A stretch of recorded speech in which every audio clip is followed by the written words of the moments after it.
Good morning, everyone. This is Tony from Her Homestead Skills. Well, today I'm going to start a batch of chicken soup. Now, Mark and I have been in our pantry using up my freeze-dried chicken soup. And I'd like to leave, I think we have 4 packets left, and I'd like to leave those more for times where they're necessary. So today I've decided that I'm going to make a fresh batch, and I probably will can it. So I'm going to start now. And yes, what I'm going to start with is a old hen. I buy these when I can find them, which is not always the case.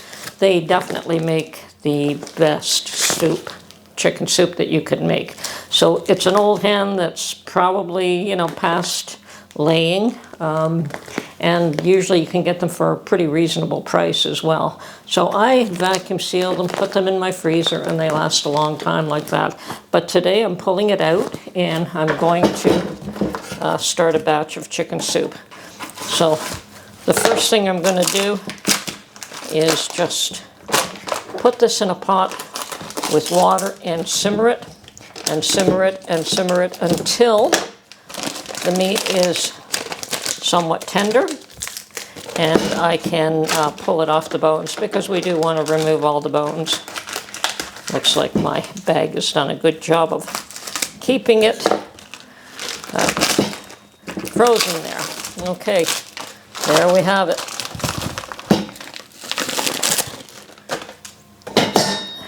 The whole chicken. And we will be pulling all the meat off this once it's cooked. So put it on the stove, and I'm going to fill this pot up with water.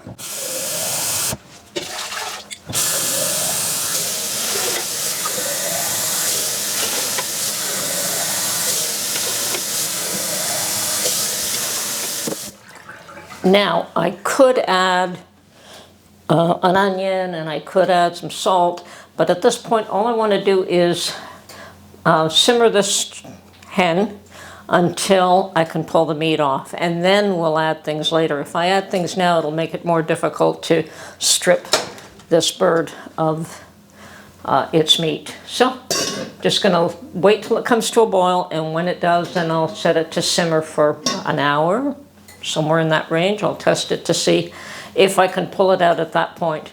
Let it cool for about 10 minutes, and then pull all the meat off.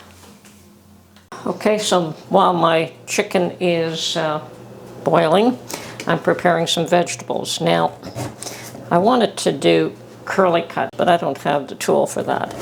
And I have this dicer that's supposed to be made for all kinds of things. I was a little afraid to use carrots on it, because I have destroyed one with hard carrots, but it looks like it's working out nicely as long as I cut them into small rounds. And I'm going to do that and just see what, yeah, maybe not 3 at a time. Take it a little more gently. So I'm going to clean up these carrots now, and I'll be doing onions, and unfortunately I couldn't find any peas. Now I could let the soup cook for a long time and go out and buy some peas, but maybe I'll just do without, I don't know.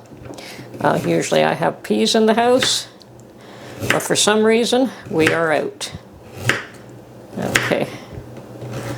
Okay, let's see if I can do this without doing any damage to this unit. Yeah, 2 is fine.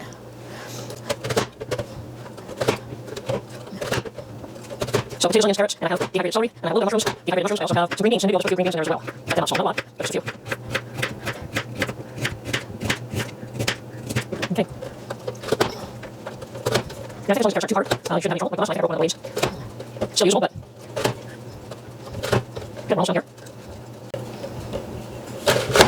Okay. So that's the carrots that are going to go into my soup. Now I'll dice up some onions as well. Okay, I've peeled 3 onions, and they're small ones, so yeah, 3 is fine. Could do a few more as well, but I think for the time being, I think 3 is adequate.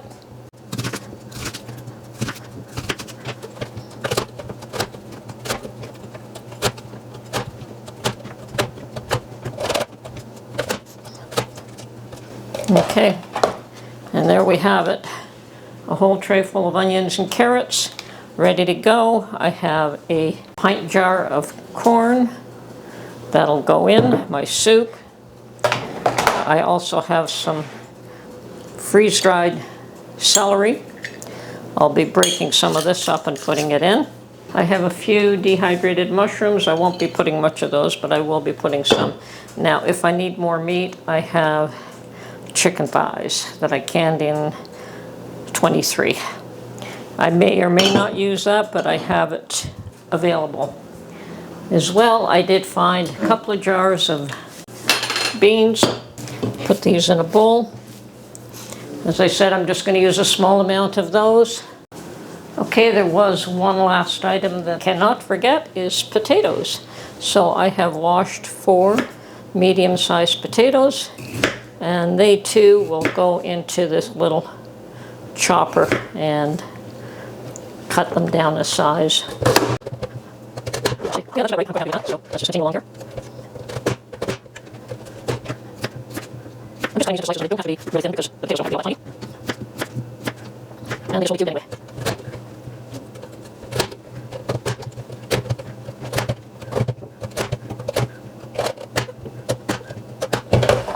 Okay, I've got all my vegetables ready now, and I probably will soak these in water until they're ready to go into the soup.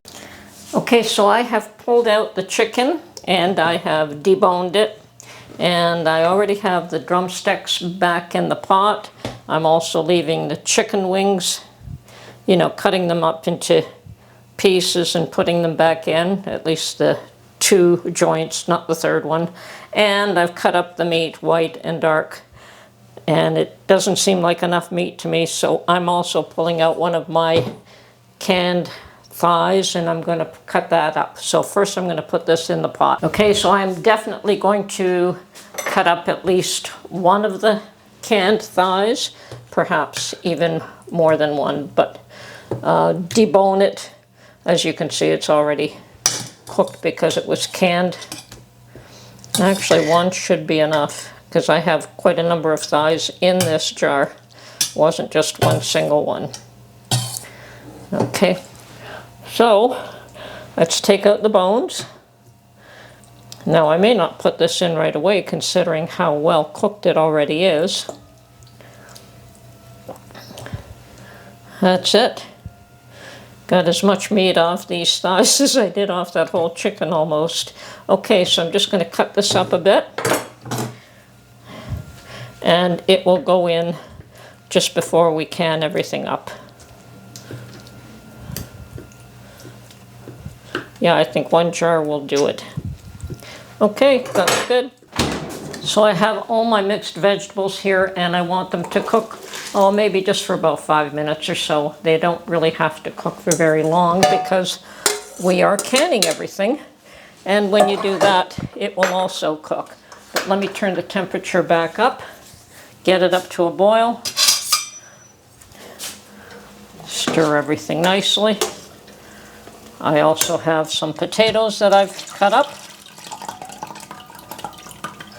and they will go in. So I'm going to let this cook for about 5 minutes.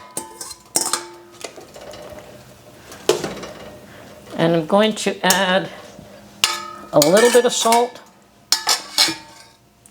maybe a little bit of thyme, rosemary, whatever spices you like. But you do want to add a little bit of spice.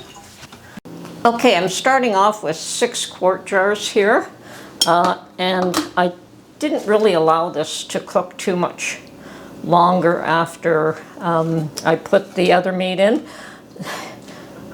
You know, not everything is cooked through, but when you pressure can anything, it's going to cook it a little more thoroughly anyway. So you want to be careful not to overdo it. So I'm going to start off with 2 scoops here for each jar. This is a super number, and yes, I will try to keep it to 6 jars if I can, and then perhaps just bottle up the rest as soft if necessary.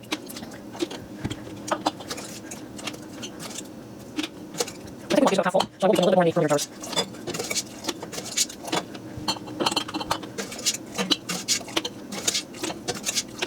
Looks like we're getting to the point almost leave it, but there's still a lot of bits of food in there. Okay, so we've got 6 jars. This one I have a little bit more. And the rest I'm just going to try to even this off a little bit. Okay, that's it. Now, I need a better scoop.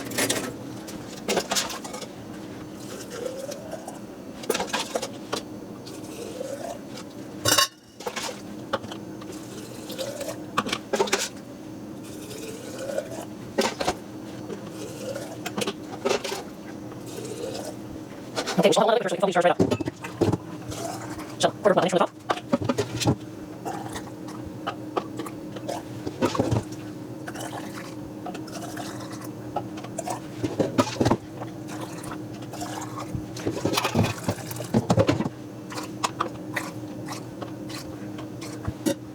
And we've got one little, perhaps a little jam jar left.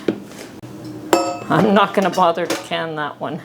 Okay, and a lot of the green here is the parsley floating, but there we go. We tried to even off the amount of vegetables that we have in each jar. And the one thing I didn't do was taste this. I probably should have.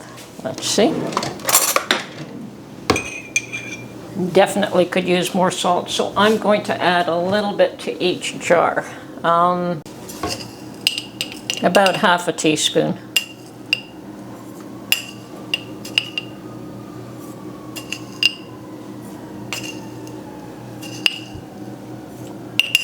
And 6. And a little bit there. Good. I think we're good to go. The flavor of the stock is good. It was just that it wanted more salt. So now we're going to can these all up. Okay, really important here. I've got a little bit of vinegar that I'm going to wipe the rims. And it's imperative that you do this here because chicken is greasy. And if you have any grease on the rims, it will prevent the lids from sticking. Now I've got my lids in some hot water here, just soaking, and a ring. I've just put a refrigerator type cap, a plastic cap on this one. It can go on the refrigerator right now. It's not going to be canned. So on to the next one. Let's try to do 2 and then put them in the canner. I have my canner on the stove already, and this is very hot.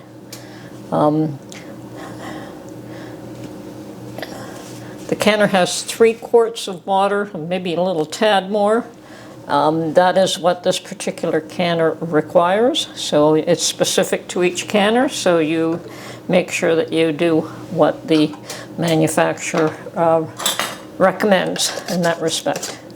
Now these jars are extremely hot. And yes, I put hot water in there. So this can go in now. And we'll move to the next ones.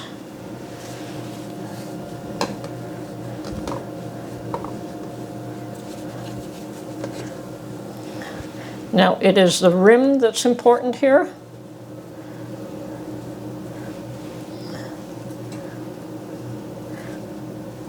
That it gets wiped clean.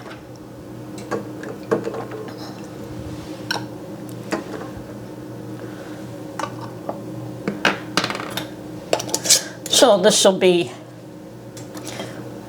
I suspect that 1 jar will be soup for Mark and I. For 1 day with no leftover. I think he'd probably want something to go with that meal too, though, not just soup on its own.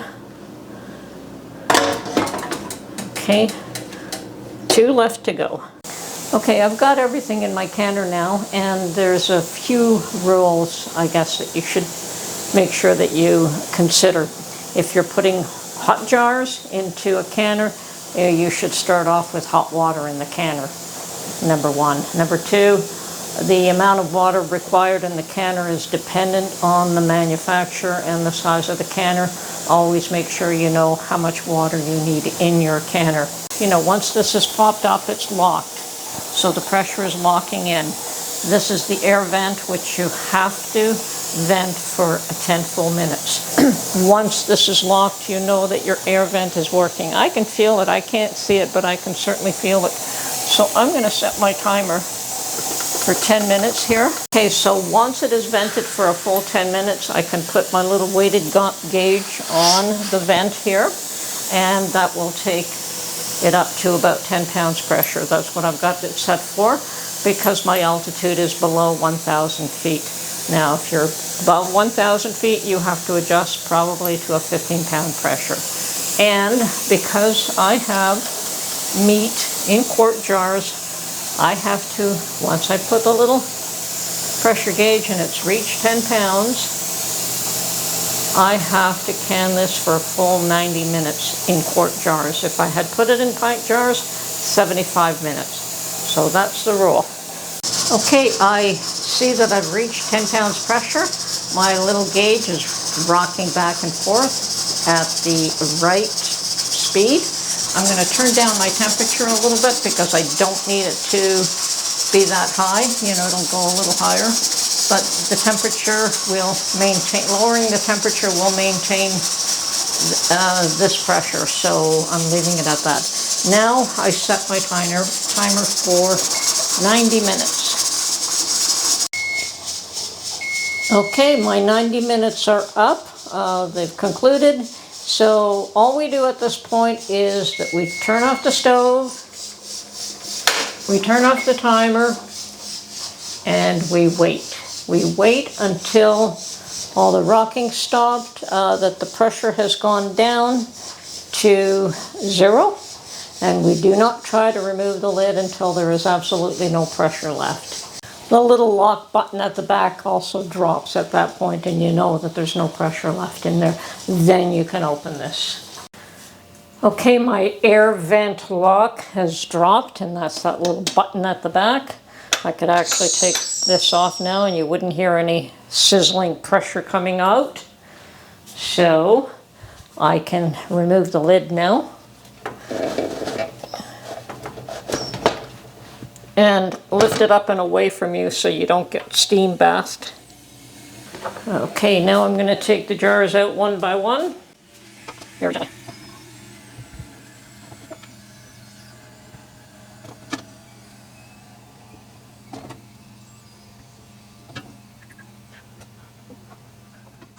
Okay, now we just wait for those all to seal. We just leave them there until they've cooled down, then we could take the rings off. If any of them do not seal, they go in the refrigerator. Any that have will go in the canner. So now I just have to wash my canner out, and I'm done for the day.